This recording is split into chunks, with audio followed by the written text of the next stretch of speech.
बिस्मिल्लाहिर्रहमानिर्रहीम। अस्सलाम वालेकुम स्टूडेंट्स, कैसे हैं आप सब। उम्मीद करती हूँ आप सब बिल्कुल खैरियत से होंगे। This is first year chemistry FBAC board exams preparation 2024। Students, अभी हम 2014 का सेकंड पेपर करने वाले हैं और इसमें हमारे पास सेक्शन बी में 19 क्वेश्चंस हैं। Let's start. Question number 1. A sample of 0.6 moles of metal reacts completely with the excess of fluorine to form 46.8 grams of MF2. How many moles of fluorine are present in the sample of MF2? And which element is represented by the symbol M? अब देखिए, है ये स्टोक्यू का ही numerical है, ठीक है। उसी तरीके के मोल्स और मोल्स वाले फार्मूलाज और कंपैरिजन मेथड यूज़ होगा फाइंड करने के लिए। लेकिन देखें, जो सिंपल आता है ना कि आपको कोई रिएक्शन दे दिया जाता है, वो इजी होता है। लेकिन अगर इस तरह से जर्नल अगर क्वेश्चन आ जाए तो उसमें स्टूडेंट्स मिस्टेक कर जाते हैं, ठीक है। उनको सही तरह से पता नहीं चल रहा होता कि अननोन जो भी चीज़ दी हुई है तो उसको हमने कैसे फाइंड आउट करना है, ठीक है।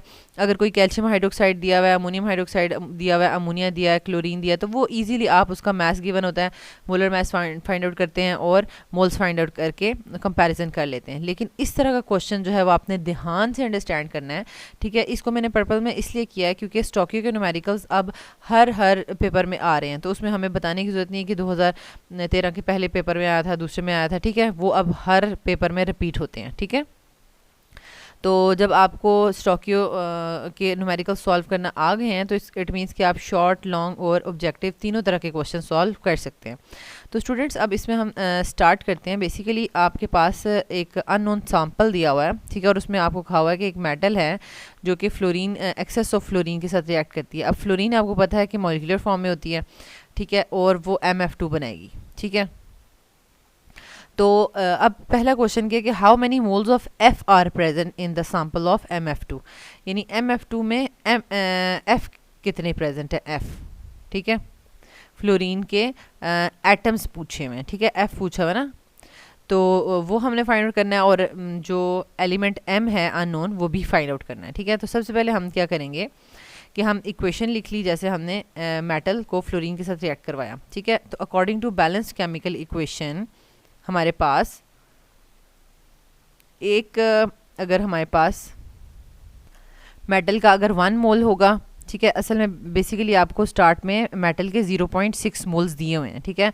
तो आपने स्टार्ट भी वहीं से करना है कि मेटल का अब आप सैंपल के साथ कंपैरिजन कर रहे हैं और इक्वेशन आपको बता रही है कि 1 मोल अगर होगा मेटल का तो सैंपल का भी यानी प्रोडक्ट का भी 1 मोल होगा। तो इसी तरह अगर 0.6 है मेटल के मोल्स गिवन तो हमारे पास MF2 के भी 0.6 मोल्स ही बनेंगे, ठीक है। ये तो सिंपल हो गया कंपैरिजन। अब हमने क्या करना है कि अब हमें MF2 के मोल्स पता चल गए। MF2 के मोल्स के अंदर F के कितने मोल्स हैं वो फाइंड करना है, ठीक है। तो वो फाइंड आउट करना है, तो वो भी इजी है। इक्वेशन हमें क्या बता रही है, according to balance chemical equation हमें क्या पता चल रहा है कि 1 mole of MF2 have 2 moles of F, ठीक है। और अब 0.6 का फाइंड आउट कर लें। 0.6 कितने होंगे, 2 × 0.6 मतलब 1.2 मोल्स ऑफ F। तो एक पार्ट आपने जो है वो सॉल्व कर लिया है, ठीक है। अब नेक्स्ट हमारे पास है कि अब हमारे पास मोल्स आ गए हैं MF2 के, ठीक है। मोल्स असल में क्या हमें बताते हैं, मैस ओवर मोलर मैस, ठीक है, मैस ओवर मोलर मैस। तो अब हमारे पास यहाँ पर क्या है कि स्टार्ट में हमारे पास जब फ्लोरीन के साथ ये रिएक्ट कर रहा था तो MF2 का मैस भी बताया हुआ था, ठीक है। यहाँ पर मैंने आपको इसलिए लाया इस स्लाइड पे ताकि आपको पता हो कि मैस ऑफ MF2 गिवन है, ठीक है, और इसके मोल्स गिवन थे। तो इसके मोल्स से हमने स्टार्ट किया काम करना, ठीक है। अब मैस ओवर मोलर मैस है, मैस ऑफ MF2 भी आपको गिवन है और मोल्स ऑफ MF2 भी आपको गिवन है, तो उससे आप मोलर मैस फाइंड आउट कर सकते हैं, ठीक है। मोलर मैस के लिए इसको अरेंज करेंगे तो हमारे पास अरेंज हो जाएगी mass divided by number of moles of MF2। Mass 46.8 है, उसको 0.6 से डिवाइड करें, ठीक है, तो आपके पास आ जाएगा 78 ग्राम्स पर मोल। तो ये आपके पास पूरे यानी सैंपल का मोलर मैस आ गया है, ठीक है, पूरे सैंपल का मोलर मैस आ गया है, अब तो आप इजीली जो है वो m का मोलर मास फाइंड आउट कर सकते हैं, क्योंकि हमारे पास जो मोलर मास होता है वो क्या होता है, sum of relative atomic masses of component atoms. यानी इसमें यानी अगर हम molar mass of MF2 find out करें, इसका मतलब है कि m का जो मोलर मास होगा +2 इंटू फ्लोरीन का मोलर मास होगा, उसको करेंगे तो हमारे पास आंसर आ जाएगा। फ्लोरीन का तो हमें पता है 19 है, 19 इंटू 2, ठीक है, प्लस m, और ये जो टोटल इसका मास है वो हम 78 फाइंड आउट कर चुके हैं। ठीक है, तो अब हम इसको लगाएंगे इस तरह से, molar mass of MF2 is equals to m plus F2। m जो है उसका हमने फाइंड आउट करना है, +2 इंटू 19, तो हमारे पास आ जाएगा आंसर 40। ठीक है, यानी हमारे पास ये क्या आ गया कि मोलर मास जो है वो 40 आ गया, 40 ग्राम्स पर मोल। तो 40 ग्राम्स पर मोल जो है वो किस मेटल का हमारे पास मोलर मास है, कैल्शियम का। ठीक है, तो इट मस्ट बी कैल्शियम। वैसे उन्होंने तो पूछा नहीं है कि कैल्शियम है या नहीं, वैसे मैंने आपको बता दिया कि ये बेसिकली CaF2 सैंपल है। ठीक है, नेक्स्ट हमारे पास आ जाता है question number 3, what is the pressure exerted by mixture of 2 grams of hydrogen and 8 grams of nitrogen eight 273 kelvin in 10 decimetre cube vessel. अब बेसिकली प्रेशर फाइंड आउट करना है। ठीक है, और यानी एक कंटेनर है, उसमें आपने 2 ग्राम्स हाइड्रोजन डाल दी है और 8 ग्राम्स जो है वो नाइट्रोजन डाल दिए, तो दोनों जो है वो प्रेशर एग्जर्ट करी होंगी ना। जिसके ज़्यादा नंबर ऑफ मोल्स हैं वो ज़्यादा प्रेशर एग्जर्ट करी होगी, जिसके कम नंबर ऑफ मोल्स हैं वो कम प्रेशर एग्जर्ट करी होगी। तो बेसिकली हमने PV is equals to nRT वाला फार्मूला लगाना है। ठीक है, उसमें नंबर ऑफ मोल्स जो हैं वो टोटल ले लेंगे दोनों के, जिससे हमारे पास प्रेशर टोटल फाइंड आउट हो जाएगा। ठीक है, तो हम इसको स्टार्ट करते हैं। मास ऑफ हाइड्रोजन 2 ग्राम है और उसका मोलर मास भी 2 ग्राम है, तो उसके मोल्स जो हैं वो आ जाएंगे 1 मोल। ठीक है, और इसी तरह मास ऑफ नाइट्रोजन 8 ग्राम है, मोलर मास इसका 28 ग्राम्स है और इसके मोल्स आ जाएंगे 0.29 मोल्स। ठीक है, तो अब हमारे पास टोटल नंबर ऑफ मोल्स हो गए 1 प्लस 0.29 1.29 मोल्स। तो अब हमारे पास बाकी क्या क्या डाटा गिवन है वो लिख लेते हैं। Temperature 273 kelvin, volume 10 cm3, R की वैल्यू जो है वो देख लें 0.0821 atm डॉट dm³ और पर केल्विन पर मोल। ठीक है, ये यहाँ पर गलती से cm³ लिखा गया था, वॉल्यूम 10 dm³ में ही दिया हुआ है डाटा में। और आर भी आपने वो वाली वैल्यू चूज़ करनी है जिसमें आपके पास यूनिट्स जो हैं वो इनके साथ मैच कर रहे हों। जैसे अभी अपने प्रेशर फाइंड आउट करना है तो वो तो atm में ही फाइंड आउट होगा, लेकिन साथ हमारे पास वॉल्यूम 10 dm³ में था, तो आपने आर की वो वैल्यू लगानी है जिसमें dm³ यूनिट होना चाहिए। ठीक है, तो अब टोटल प्रेशर फाइंड आउट करना है तो PV is equals to NTRT। ठीक है, यानी टोटल नंबर ऑफ मोल्स। तो अब प्रेशर टोटल फाइंड आउट करने के लिए V को जो है वॉल्यूम को दूसरी तरफ डिवाइड कर देंगे, सारी वैल्यूज़ जो है वो यहाँ पर पुट कर देते हैं और आंसर आ जाएगा 2.89 एटमॉस्फेरिक प्रेशर। ठीक है, तो ये हमारे पास सिंपल था। यहाँ पर जो है एग्जामिनर ये चेक कर रहा था कि स्टूडेंट्स को ये चीज़ फाइंड आउट करनी आ रही है कि हमें total number of moles put करने हैं टोटल प्रेशर फाइंड आउट करने के लिए। ठीक है, और दूसरा ये है कि इसमें आर की वैल्यू जो है वो स्टूडेंट्स कौन सी सिलेक्ट करेंगे। ठीक है, तो इसमें आर की वैल्यूज़ जहाँ जहाँ यूज़ हो रही होती हैं वो बड़ी इंपॉर्टेंट होती हैं, क्योंकि एग्जामिनर यही चेक कर रहा होता है कि उन्होंने करेक्ट और आर की वैल्यू लगाई है या नहीं। ठीक है, नेक्स्ट है question number 4, gases show non ideal behaviour at low temperature and high pressure, explain this with the help of graph. यानी लो टेम्परेचर पे क्या ऐसा होता है कि वो नॉन आइडियल बिहेव करने लगती हैं और हाई प्रेशर पे ऐसा क्या होता है। ठीक है, तो सबसे पहले तो आप बताएंगे according to kinetic molecular theory of gases ideal gas कैसा बिहेव करती है। Ideal gas should have no attractive और repulsive forces between the molecules and the volume occupied by the gas molecules is negligible as compared to the total volume of the container। ठीक है, यानी अब यानी हमारे पास अगर पूरा इतना बड़ा कंटेनर है, ठीक है, इतना बड़ा कंटेनर है और उसमें छोटे छोटे ये इतने इतने गैस के मॉलिक्यूल्स हैं, जैसे ये मैंने डॉट से शो किए हैं। ठीक है, तो अब इनका वॉल्यूम इस पूरे वॉल्यूम ऑफ द कंटेनर के मुकाबले में बहुत ही नेग्लिजिबल है, क्योंकि मैंने बहुत ही लाइट डॉट्स यहाँ पे शो किए हैं। ठीक है, ये जो शो किए हैं तो उनका volume as compare to this whole volume negligible है, तो तब गैस आइडियल बिहेव करेगी। लेकिन एक्चुअल में ऐसा क्या होता है, एक्चुअल में गैस के मॉलिक्यूल्स कुछ ना कुछ जगह ऑक्युपाई कर रहे होते हैं और उनकी ये जो वॉल्यूम वो ऑक्युपाई कर रहे हैं वो वॉल्यूम ऑफ द कंटेनर के मुकाबले में नेग्लिजिबल नहीं होता। दैट्स वाई गैसेस जो है वो क्या करती हैं, डेविएट करती हैं फ्रॉम आइडियल बिहेवियर। ठीक है, अब गैसेस शो करती हैं non ideal behaviour at low temperature और high pressure because at low temperature the kinetic energy of the gaseous molecules decreases. जब वो काइनेटिक एनर्जी टेम्परेचर कम हुआ, काइनेटिक एनर्जी कम हो गई, तो वो स्लोली मूव करेंगे। जब स्लोली मूव करेंगे तो उनके दरम्यान में फोर्स ऑफ अट्रैक्शंस डेवलप हो जाएंगी, ठीक है। So the attractive forces between them become more significant और मोर प्रोमिनेंट। दूसरा ये है कि एट हाई प्रेशर ऐसा क्या होता है। At high pressure volume of the container decreases and अब देखें लो प्रेशर पे वॉल्यूम ऑफ द कंटेनर कितना ज़्यादा है, लेकिन हाई प्रेशर आप अप्लाई करेंगे तो अब आपने पिस्टन नीचे कर दिया। अब देखें कंटेनर का वॉल्यूम ही कितना छोटा हो गया है। अब उसके मुकाबले में जो volume occupied by gas molecules है वो नेग्लिजिबल नहीं हो सकता, ठीक है। At high pressure volume of the container decreases so the actual volume of the gas molecule is not negligible as compare to the volume of the container. तो अब उसके बाद आपने ये छोटा सा एक टेबल बना लेना है जिसमें आप बता रहे हैं कि प्रेशर अगर 1 atm होगा तो individual volume of 1 mole of gas जो है वो 32 cm³ होता है, ठीक है। और वॉल्यूम ऑफ द कंटेनर आपने लो प्रेशर पे जो रखा हुआ था बहुत ज़्यादा था ना, वॉल्यूम कंटेनर का 22,400 था, ठीक है। तो इसमें हम जो एक्चुअल वॉल्यूम, ठीक है, actual volume of the gas molecule negligible कर सकते हैं as compare to the total volume of the container, तो हमने कहा येस कर सकते हैं, ठीक है। लेकिन अगर आप प्रेशर बहुत ज़्यादा बढ़ा देते हैं, ठीक है, प्रेशर बहुत ज़्यादा बढ़ा देते हैं, यानी प्रेशर बढ़ा दिया तो जो पहले 22,400 वॉल्यूम था अब वो सिर्फ 224 वॉल्यूम रह गया है, ठीक है।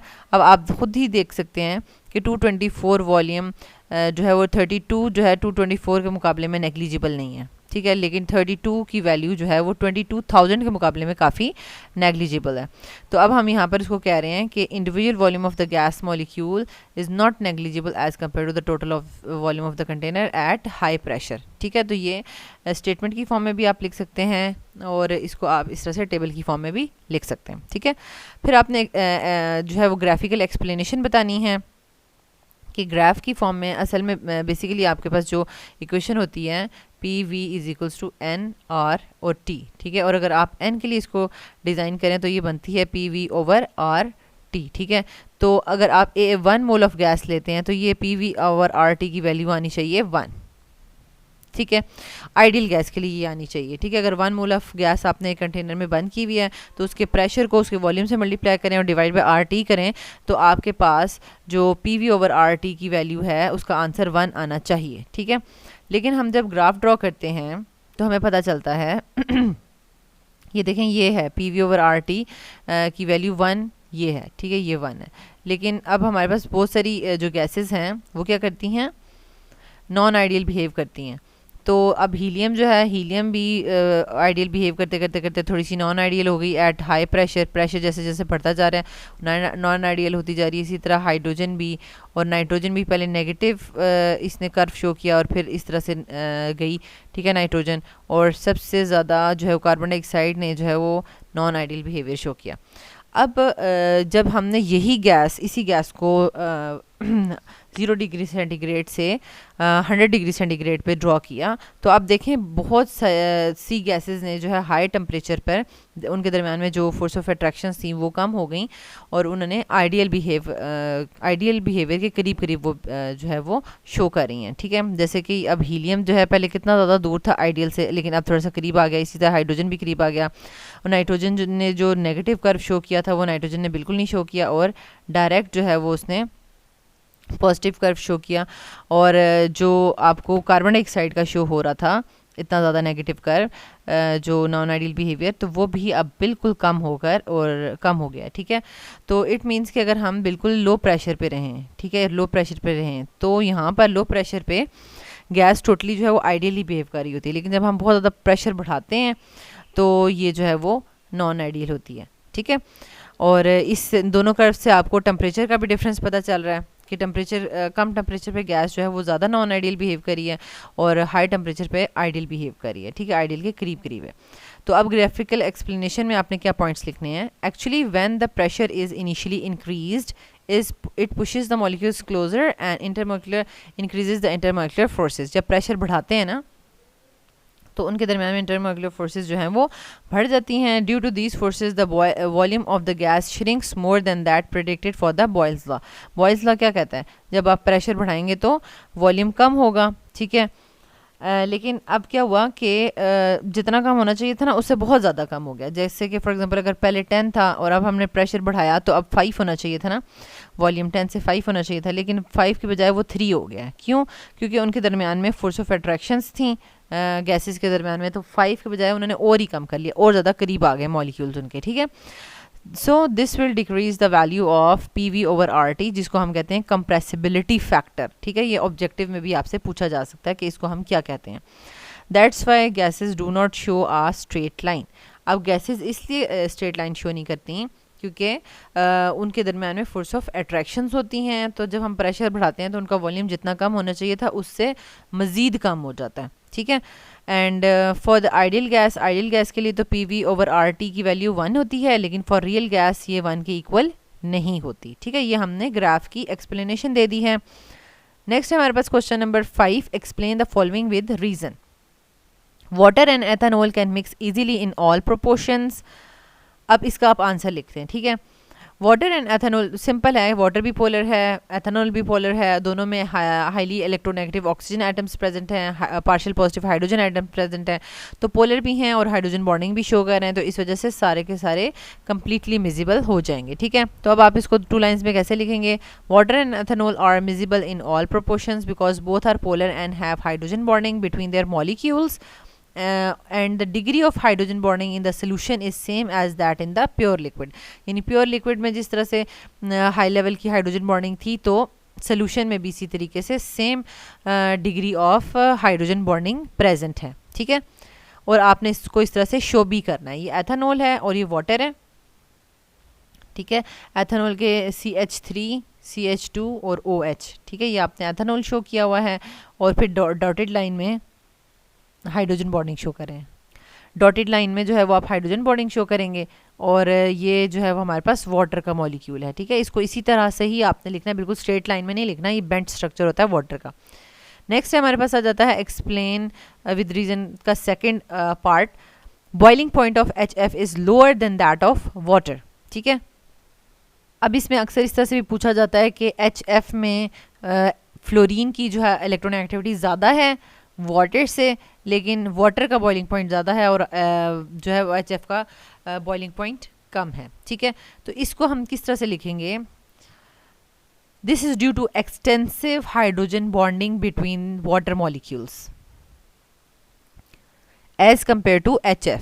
यानी वाटर मॉलिक्यूल्स में ज़्यादा हाइड्रोजन बॉन्डिंग होती है एज कम्पेयर टू HF. होती दोनों में है. ठीक है, लेकिन अब रीज़न हमने पहली लाइन में ही रीज़न बता दी कि एक्सटेंसिव हाइड्रोजन बॉन्डिंग हो रही है वाटर में एज कम्पेयर टू HF. और वो एक्सटेंसिव हाइड्रोजन बॉन्डिंग कैसे हो रही है हम उसको एक्सप्लेन करते हैं.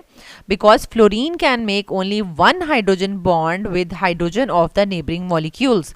On the other hand, oxygen atom in water can form 2 hydrogen bonds with the neighboring molecules. ठीक है, क्योंकि अब वाटर है, वाटर का जो ऑक्सीजन है उसके पास 2 पार्शियल पॉजिटिव हाइड्रोजन एटम्स भी हैं और 2 लॉन पेयर्स भी हैं. ठीक है, वो उन सबको यूटिलाइज करता है और 2 बॉन्ड्स हाइड्रोजन बॉन्ड्स पर वाटर मॉलिक्यूल बनाता है. ठीक है, लेकिन अब हमारे पास क्या है कि HF में 3 लॉन पेयर्स तो हैं.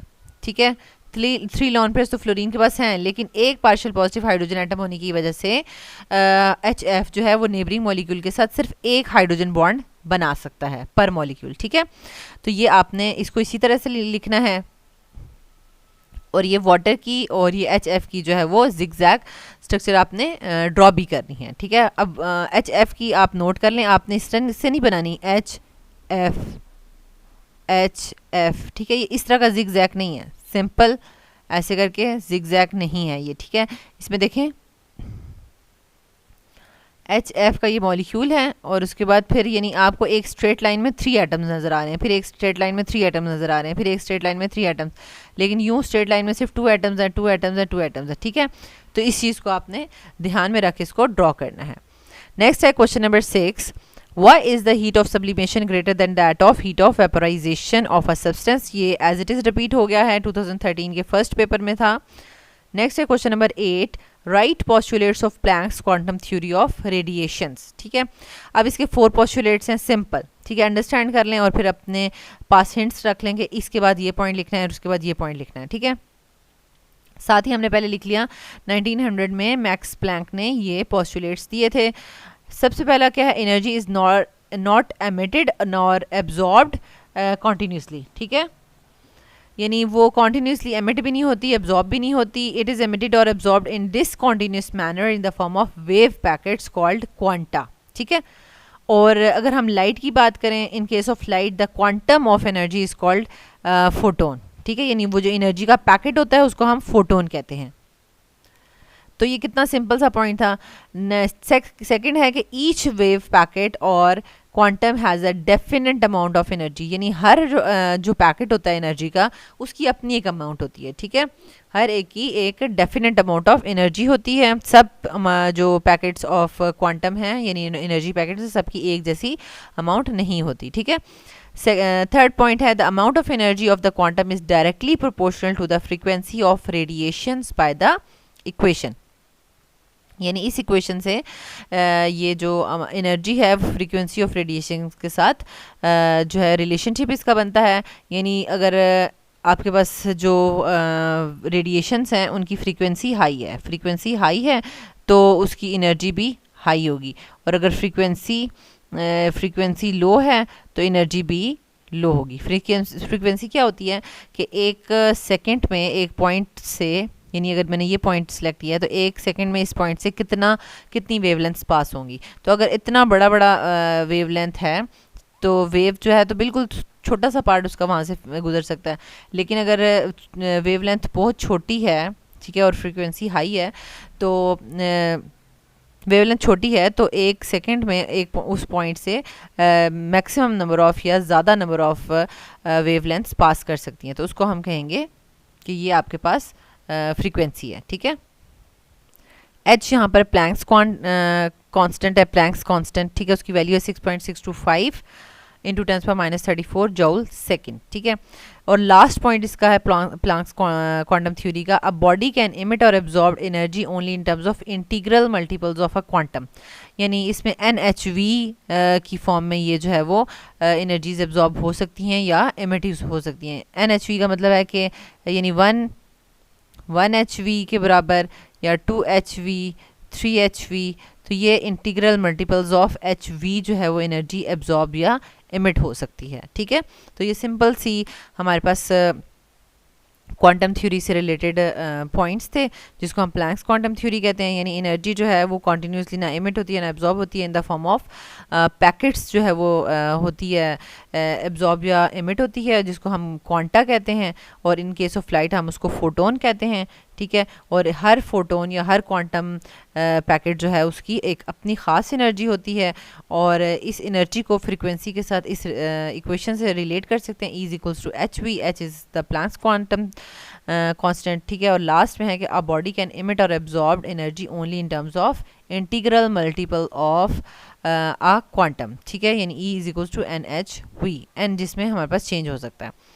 लास्ट में हमारे पास आ जाता है question number 9, discuss the significance of magnetic quantum number. अब एज़िमुथल क्वांटम नंबर भी डायरेक्टली पेपर में पूछा जाता है और मैग्नेटिक क्वांटम नंबर भी पूछा जाता है। ठीक है, अब देखें इसका उन्होंने पूछ लिया कि इसका फ़ायदा क्या है, इससे हमें पता क्या चलता है। ठीक है, ये हमें क्या बताता है। तो significance of magnetic quantum number में ये क्या है, it explains the effect of orbital in magnetic field, यानी अगर कोई भी ऑर्बिटॉल है, यानी S है, P है, D है या F है, ठीक है, उसको हम मैग्नेटिक फील्ड में रखेंगे तो वो किस तरह का बिहेव करेगा, उसके ऊपर क्या इफेक्ट पड़ेगा। ठीक है, तो it was represented to explain Zeeman's effect. ठीक है, तो बेसिकली ज़ीमैन भी तो यही करता था ना कि वो यानी हमारे पास जो भी एटम है, ठीक है, उसके ऊपर उसको मैग्नेटिक फील्ड में रख के और उसका जो भी बिहेवियर था वो स्टडी करता था। तो इसमें भी यही है कि हमारे पास जो भी एटम है या एलिमेंट है, ठीक है, उसके अंदर जो भी ऑर्बिटॉल एग्जिस्ट कर रहा है उसको हम जो है वो मैग्नेटिक फील्ड में रखेंगे और उसके इफेक्ट को देखेंगे। ठीक है, तो हम इसको कह सकते हैं कि it can explain the Zeeman's effect. ठीक है, इसकी वैल्यू क्या होती है, its value depends on the azimuthal quantum number. आप इसकी वैल्यू के साथ इस तरह से लिख सकते हैं कि +-L। ठीक है। Its value depends on the azimuthal quantum number. Azimuthal quantum number यानी एल जितना चेंज होता जाएगा इसकी वैल्यूज़ भी उतनी ही बढ़ती जाएंगी। नोट इस it also tells us about the number of orbitals, यानी एक ऑर्बिट में, यानी एक जैसे फर्स्ट ऑर्बिट है, सेकंड ऑर्बिट है, थर्ड ऑर्बिट है, ये फर्स्ट सेकंड थर्ड, तो एक ऑर्बिट में फर्दर कितने ऑर्बिटॉल्स हैं ये भी हमें बताता है। ठीक है, अब हम दो केसेस ले लेते हैं। केस 1 ले लेते हैं हम, जब एजिमुथल क्वांटम नंबर की वैल्यू 0 है तो मैग्नेटिक क्वांटम नंबर की वैल्यू भी 0 ही होगी। ठीक है, इट मींस दैट ये अब एक्सप्लेन क्या कर रहा है, ये एक्सप्लेन कर रहा है कि अगर एस ऑर्बिटॉल जो है वो स्फेरिकल इन शेप है, इस वजह से जब हम उसको मैग्नेटिक फील्ड में रखते हैं तो उसको कोई इफेक्ट नहीं पड़ता। ठीक है, और वो किसी डायरेक्शन में भी डिफ्लेक्शन शो नहीं करता। ठीक है, और thus it is not further सब डिवाइडेड इनटू अदर ऑर्बिटॉल, इसलिए उसका एक ही ऑर्बिटॉल है, क्योंकि एम की वैल्यू 0 है ना, तो ये 0 वैल्यू के बराबर एक ही ऑर्बिटॉल है। ठीक है, जिसको हम कहते हैं 1s ऑर्बिटॉल। ठीक है, अच्छा नेक्स्ट हमारे पास आ जाता है, इसको आप इस तरह से ये देखें, अब इसके ऊपर मैग्नेटिक फील्ड अप्लाई करेंगे तो ये अपने आप को स्फेरिकली सिमेट्रिकली जो है सारे एक्सिस में अप्रोच कर रहा है, किसी एक एक्सिस के लॉन्ग नहीं है ये। ठीक है, नेक्स्ट हमारे पास है केस नंबर 2, जब L की वैल्यू 1 होगी और M की वैल्यू जो है वो क्या होगी। M की वैल्यू जो है वो हमें पता है ना, प्लस माइनस L होती है, तो प्लस माइनस 1 का मतलब है कि -1 0 और +1। ठीक है, यानी -1 से स्टार्ट करें और +1 तक जाएं। ठीक है, तो हमारे पास 3 वैल्यूज़ बनती हैं, तो इसका मतलब है कि इसके पास जब L की वैल्यू 1 होगी तो हमारे पास ऑर्बिटॉल्स जो हैं वो 3 होंगे। ठीक है, it means that P orbital is dumbbell in shape and can be deflected in 3 directions on placing in a magnetic field। जब उसको p ऑर्बिटॉल को मैग्नेटिक फील्ड में रखें तो वो अपने आप को 3 ओरिएंटेशंस में डिफ्लेक्शन शो करता है। ठीक है, जो कि है px, py and pz, all these are perpendicular to each other. तो ये इस तरीके से होता है। ठीक है, तो ये हमने सिंपल बता दिया मैग्नेटिक क्वांटम नंबर का, कि मैग्नेटिक क्वांटम नंबर हमें जो है क्या क्या बताता है, इफेक्ट ऑफ मैग्नेटिक फील्ड बताता है ऑन ऑर्बिटॉल, दूसरा ये जीमन्स इफेक्ट को शो करने के लिए मतलब हम इसको रिप्रेजेंट करते हैं, और नंबर ऑफ ऑर्बिटॉल्स भी बताता है। ठीक है, और दो केसेस लेके हमने बता दिया कि एल की वैल्यू 0 होगी और एल की वैल्यू 1 होगी, तो उनका क्या मतलब होगा, एम की वैल्यूज़ हम कैसे कैलकुलेट करेंगे। ठीक है, और लास्ट में हमारे पास आ जाता है question number 10, bond angles in NH2, NH3 and NH4 plus are this, यानी ये उन्होंने आपको मॉलिक्यूल्स दे दिए, 7 बॉन्ड एंगल्स भी दे दिए, और कहा कि इनको इनकी ये जो वैल्यूज़ हैं इनको आप इनकी स्ट्रक्चर्स ड्रॉ करके जो है वो एक्सप्लेन करें। तो बेसिकली ये वेस्पर से ही एक्सप्लेन होंगे। ठीक है, ये वेस्पर का ही क्वेश्चन है, और क्योंकि आपको पता है कि वेस्पर थ्योरी किस तरह से एक्सप्लेन करती है कि लॉन पेयर्स की प्रेजेंस में स्ट्रक्चर्स जो हैं वो चेंज होती रहती हैं। तो यहाँ पर उन्होंने कहा कि बॉन्ड एंगल्स चेंज हो रहे हैं, तो ये किस वजह से चेंज हो रहे हैं। तो अब आप अगर रिकॉल करें तो बॉन्ड एंगल्स जो चेंज हो रहे हैं वो आपने वेस्पर में ही पढ़े हैं। ठीक है, आपने MOT में कोई नहीं बॉन्ड एंगल चेंज पढ़ा, अच्छा आपने और हाइब्रिडाइजेशन में नहीं कुछ इस तरह से पढ़ा, आपने VBT में नहीं पढ़ा, आपने 4 ही चीज़ें पढ़ी हैं, VSEPR, VBT, MOT and hybridization. तो उसमें वेस्पर में ही एंगल चेंज पड़ा, तो इट मीन्स कि आपको इसको एक्सप्लेन करना है अकॉर्डिंग टू वेस्पर थ्योरी। तो ये अगेन 2013 के फर्स्ट और सेकंड पेपर दोनों में इसकी एग्जांपल्स आई हैं, वेस्पर के अकॉर्डिंगली डिफरेंट BeCl2 को एक्सप्लेन करें, अमोनिया को एक्सप्लेन करें, ये सारे क्वेश्चंस आए हैं। तो यहाँ पर आपके पास सबसे पहले ना आपने इसको लिखा, अमोनिया जो है वो कौन सा मॉलिक्यूल है, AB3E मॉलिक्यूल है। ठीक है, नाइट्रोजन का 7 इलेक्ट्रॉनिक कन्फिगरेशन होती है ना, एटॉमिक नंबर, तो उसको आप इस तरह से लिखेंगे 1s2 2s2 2p3। तो वैलेंस शेल को आप अंडरलाइन कर दें, number of electrons in valence shell 5 हैं, सराउंडिंग एटम्स 3 हैं। अब देखें 5 इलेक्ट्रॉन्स थे नाइट्रोजन के पास। ठीक है, 1 2 3 4 5, 3 जो है वो सराउंडिंग एटम्स के साथ बॉन्ड बनाने में यूटिलाइज हो गए। तो लॉन पेयर आपको कितने नज़र आ रहे हैं, 1। ठीक है, तो 3 बॉन्ड पेयर्स, 1 लॉन पेयर, और टोटल इलेक्ट्रॉन पेयर्स 4 हो गए। तो वो जो हमने टेबल देखा था, टोटल इलेक्ट्रॉन पेयर्स अगर 4 होंगे तो स्ट्रक्चर कौन सी होनी चाहिए, टेट्राहेड्रल होनी चाहिए। ठीक है, एक्सपेक्टेड ज्योमेट्री टेट्राहेड्रल होनी चाहिए। तो यहाँ पर हमने लिख लिया एक्सपेक्टेड ज्योमेट्री टेट्राहेड्रल है 4 इलेक्ट्रॉन पेयर्स की वजह से, लेकिन एक्चुअल ज्योमेट्री है वो चेंज हो गई है, ट्रायंगुलर प्लेनर पिरामिडल बन गई है। अब इसकी रीज़न हम लिखेंगे रीज़न क्या है कि due to the presence of one lone pair of electron, lone pair bond pair repulsions distorted the expected geometry, और एंगल जो है टेट्राहेड्रल का 109.5 होता है तो वो डिस्टॉर्ट होके 107.5 का हो जाएगा। ठीक है, तो इसको हम इस तरह से ड्रॉ भी कर लेंगे कि हमारे पास जो ज्योमेट्री है वो क्या है, डिस्टॉर्टेड टेट्राहेड्रल है, और जो स्ट्रक्चर है वो ट्राइगोनल पिरामिडल स्ट्रक्चर है। ठीक है, ऑलरेडी मैं आपको ये एक्सप्लेन कर चुकी हूँ कि जिसमें हम बॉन्ड पेयर और लॉन पेयर सब को लेते हैं, कंसिडर करते हैं, वो हमारी ज्योमेट्री होती है, और जिसमें हम सिर्फ बॉन्ड पेयर्स को ही देखकर जो है वो बताते हैं, तो वो हमारी स्ट्रक्चर या शेप होती है। ठीक है, तो नेक्स्ट हमारे पास आ जाएगा AB4 मॉलिक्यूल, यानी हमारे पास अमोनियम आइन है NH4+। अब देखिए NH वैसे तो नाइट्रोजन में 7 उसका एटॉमिक नंबर होता है, लेकिन प्लस का मतलब है कि एक इलेक्ट्रॉन लॉस हो गया है। ठीक है, तो अब आपने 6 इलेक्ट्रॉन्स फिल करने हैं, तो इस तरीके से आपने 6 इलेक्ट्रॉन्स फिल कर दिए, 1s2 2s2 2p2। ठीक है, क्योंकि इसमें एक इलेक्ट्रॉन लॉस हुआ है। आप इसको यहाँ शो भी कर सकते हैं कि इलेक्ट्रॉनिक कन्फिग्रेशन जो है हम N+ की लिख रहे हैं, क्योंकि इलेक्ट्रॉन नाइट्रोजन ने एक इलेक्ट्रॉन दे दिया है। ठीक है, तो अब ये बेसिकली बैक पे इसकी स्टोरी क्या है कि आपके पास अमोनिया था। ठीक है, अमोनिया, और अमोनिया के पास था एक लॉन पेयर, और साथ एक प्रोटॉन आया, प्रोटॉन के पास तो अपना इलेक्ट्रॉन था ही नहीं। ठीक है, और अब इस प्रोटॉन ने अमोनिया के साथ बॉन्ड बनाना था, तो अमोनिया ने अपना ही लॉन पेयर देकर इसके साथ बॉन्ड बनाया। ठीक है, यानी एक इलेक्ट्रॉन इसने अपने पास रखा और एक हाइड्रोजन के पास रखा, और प्रोटॉन के पास तो इसका बॉन्ड बन गया, और साथ इसके पास 3 बॉन्ड्स तो ऑलरेडी थे। तो इलेक्ट्रॉन शेयर करने की वजह से, हाइड्रोजन को देने की वजह से इसके ऊपर एक पॉजिटिव साइन आ गया। ठीक है, और ये दोनों के दोनों इलेक्ट्रॉन्स नाइट्रोजन की हैं, दैट्स वाई हम इस तरह से जो है वो एरो शो करेंगे, जो ये शो करेगा कि ये सिंपल कोवेलेंट बॉन्ड नहीं है, बल्कि कोऑर्डिनेट कोवेलेंट बॉन्ड है। ठीक है,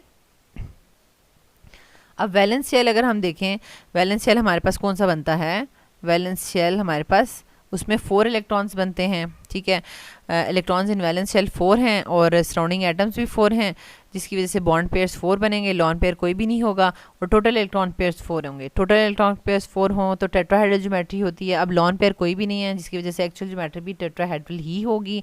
और अब हम रीज़न लिखेंगे, due to the absence of lone pair of electron both geometries are same, यानी एक्सपेक्टेड और एक्चुअल ज्योमेट्री सेम है। ठीक है, और बॉन्ड एंगल जो है वो इसका 109.5 डिग्री का बनेगा। और अब आप इसको इस तरह से शो भी कर सकते हैं, all the 4 electron pairs will be at maximum distance to have the minimum repulsion between them। तो अब आपने इसको इस तरह से शो कर दिया, ये ज्योमेट्री है इसकी टेट्राहेड्रल। ठीक है, तो ये देखें एरो के साथ शो किया ताकि प्रॉपर पूरा स्ट्रक्चर इसका बन जाए, और एज अ होल इस अमोनियम आयन के ऊपर पॉजिटिव साइन आएगा। नेक्स्ट हमारे पास आ जाता है, अब यहाँ पर अमाइड आयन जो बना हुआ है NH2-, इसके ऊपर एक इलेक्ट्रॉन एक्स्ट्रा आया हुआ है। इसका मतलब है नाइट्रोजन ने एक इलेक्ट्रॉन एक्स्ट्रा ले लिया है। अब 7 के बजाय 8 की इलेक्ट्रॉनिक कन्फिग्रेशन आपने लगानी है, नाइट्रोजन के ऊपर माइनस लगाना है, 1s2 2s2 2p4। ठीक है, अब ये 8 इलेक्ट्रॉन्स हैं, और आपके पास वैलेंस शेल जो है वो 2s2 2p4 है, इलेक्ट्रॉन्स इन वैलेंस शेल 6 हैं, सराउंडिंग एटम्स जो हैं वो 2 हैं, तो 2 तो बॉन्ड पेयर्स बन जाएंगे, लेकिन बाकी जो 4 इलेक्ट्रॉन्स बच जाएंगे वो 2 लॉन पेयर्स बना देंगे। ठीक है, और टोटल इलेक्ट्रॉन पेयर्स 4 हो जाएंगे। ठीक है, एक्सपेक्टेड ज्योमेट्री तो टेट्राहेड्रल है, लेकिन एक्चुअल ज्योमेट्री जो है वो बेंट स्ट्रक्चर है। ठीक है, अब अमाइड आयन बनता कैसे है कि आपके पास एक लॉन पेयर तो होता ही होता है। ठीक है, बाकी आपके पास 3 हाइड्रोजन्स होते हैं। ठीक है, अब इनमें क्या होता है 3 हाइड्रोजन्स में से कि एक हाइड्रोजन जो है नाइट्रोजन जो है उसने हाइड्रोजन का भी इलेक्ट्रॉन ले लिया और उसको एज अ प्रोटॉन बाहर भेज दिया H पॉजिटिव। ठीक है, तो अब क्या हुआ कि हमारे पास यहाँ पर एक लॉन पेयर आ गया। ठीक है, एक लॉन पेयर एक और आ गया, और ऐसे हो गया। ठीक है, तो मीन्स के नाइट्रोजन के पास 7 थे ना, 7th इलेक्ट्रॉन अब 8 हो गए हैं। ठीक है, तो जिसकी वजह से ये इसके ऊपर नेगेटिव साइन आ रहा है, और इसने प्रोटॉन को H पॉजिटिव की फॉर्म में बाहर रिमूव कर दिया है। अब रीज़न भी आप लिख लेंगे, due to the presence of two lone pairs of electrons, lone pair and lone pair bond pair repulsions distorted the expected geometry, और एंगल जो है वो 105 का है। वैसे तो 105.5 का होता है, लेकिन आपके पास क्वेश्चन में 105 गिवन है तो आपने 105 ही लिखना है, ठीक है। अब ये देखें, बिल्कुल जैसे वाटर का मॉलिक्यूल होता है उसकी तरीके से आपने बनाया है। यहाँ पे अगर ओ लगा दें तो ये वाटर बन जाता है, नाइट्रोजन लगा दिया तो ये एमाइड बन गया है, ठीक है। और एज अ होल इसके ऊपर जो है वो आप इस तरह से नेगेटिव साइन भी शो करेंगे, ठीक है, कि नाइट्रोजन के ऊपर नेगेटिव साइन है और इसकी बेंट शेप है। स्टूडेंट्स, यहाँ तक हमने 2014 के सेकंड पेपर का जो फर्स्ट 10 क्वेश्चन है वो डिटेल से अंडरस्टैंड कर लिए हैं, ठीक है। और जो क्वेश्चन रिपीट हुए हैं वो भी मैंने आपको बता दिए हैं कि किस तरह से रिपीट हो रहे हैं। जैसे वेस्पर है, वेस्पर का क्वेश्चन तो आएगा ही आएगा। तो ये पैटर्न आपको जो सिखाया है कि आपने इलेक्ट्रॉनिक कन्फिग्रेशन से लेकर स्टार्ट करना है, फिर उसके बॉन्ड पेयर, लॉन पेयर और टोटल इलेक्ट्रॉन पेयर और ज्योमेट्री और रीजन, तो आपने इसी को फॉलो करना है ताकि आपको बिल्कुल भी मुश्किल ना हो। जैसे ही क्वेश्चन आए तो आप उसको अटैम्प्ट कर लें, ठीक है, बजाय ये कि हम इसको क्या लिखें, कभी क्या और अटैम्प्टेशन का भी पता ना हो, ठीक है। तो इससे ये है कि आप चीज़ें भी पूरी लिखेंगे, स्ट्रक्चर भी ड्रॉ करेंगे, एंगल भी बताएंगे, रीज़न भी बताएंगे, तो उससे आपका क्वेश्चन जो है वो बेस्ट जो है वो अटैम्प्ट हो जाएगा, ठीक है। Thank you so much students for watching this video. अल्लाह ताला आपको बहुत आसानी अता फरमाए और आसानियाँ तकसीम करने का शर्फ अता फरमाए। आमीन।